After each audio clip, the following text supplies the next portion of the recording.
President Trump illegal immigration crackdown already showing major signs of success as the number of illegal crossings the border has dropped more than 60% since he took office. The Trump administration is currently, in the meantime, deciding who will build the border wall. But with illegal immigration plummeting, is the jawboning alone going to work? I mean, is there even a need for the wall? Here to discuss, Gina Loudon and Tammy Bruce. Gina, I'm going to start with you because I know you don't. Listen, who needs a wall?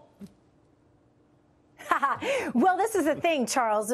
President Trump can't stay President Trump forever. Somebody's going to be president again someday, and whether it's a Republican or a Democrat, I don't trust them to care about the rule of law the way that President Trump absolutely respects the rule of law. Look, since this man became president, we've got economic indicators through the roof, as you mentioned on every single show. We've got crime down across the country. It's time that people start paying attention to what actually works, and that is free market and the rule of law. But what's working, too, is, 61% is a significant number. It's astounding. It really is. You know, what it tells you is that this is perhaps the more natural place to be. I don't know if it's necessarily people are afraid of Trump, but it shows you how much Obama was ginning up.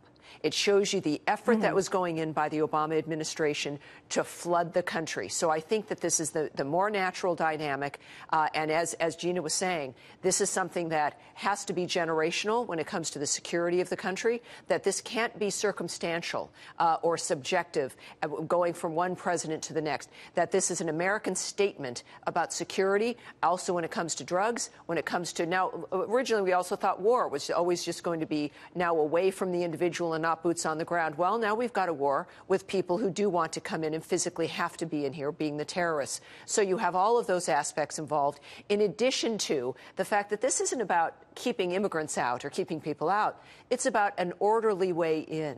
And that's how we can also have a strong immigration system, is to have the wall. Now, guys, there was some anxiety over a comment made by Department of Homeland Security, Kelly, saying that the border wall was unlikely to stretch from, quote, sea to shining sea. And, of course, some headlines saying, hey, the border wall won't be built, or there'll be big patches of it where, you know, there won't be anything. I mean, is that how we should be taking that comment, Gina? I think only the president and those who are the actual decision makers are the ones who know the answers to what will actually work. But I think if we look at results-oriented governance, that's where President Trump tends to lie, and that's his business background, Charles. We've seen it again and again. And look at this. Not only are illegal border crossings down, but crime against Hispanics and Muslims are down in the United States. I think when you consider results-oriented government, that is where President Trump is going to look. That's where the American people should be vesting their confidence, not in what feels good or what sounds good, but in what actually works. And so far, the rule of law and the free market that President Trump is using seem to be working very well for all people. And all the scare tactics we heard, Charles, they just weren't true. And just a little bit of an add in that this is also about respect for the American people and respect for the country. When you have respect for where you are going to commit less crime. You're going to assault fewer people because you realize that maybe somebody who cares about the environment is going to come and get